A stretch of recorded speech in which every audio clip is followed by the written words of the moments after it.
Over the past 15 years, there's been a huge upswing in the amount of prescription drugs that are prescribed, prescription opiates, over 400%, and a rising 400% death rate as well.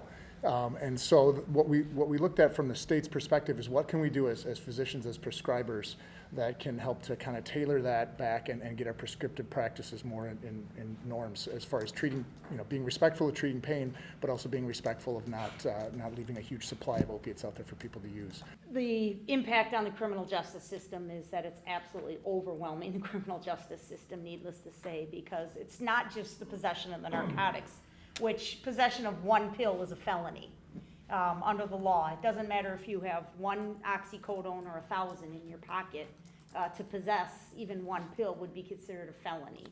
So that's very taxing on our office to have a total influx of felony cases, all the property crime that's associated with it, the neglect of the families,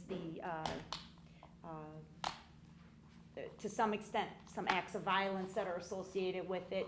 It's not uncommon now for us to see domestic violence cases where parents are arguing with their children over their drug issues and their drug use, as opposed to what we all used to think of as a classic domestic violence of spouses perhaps arguing with each other or engaging in improper behavior with one another. It's not uncommon now that we have families totally disrupted by this.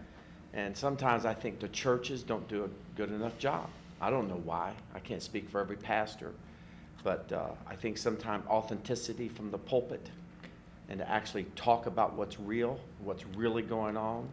Lake Country has, I don't know if y'all know this, talk about being lied to. Welcome to the program. Yeah. I sit there as a pastor and get lied to, right, Jen?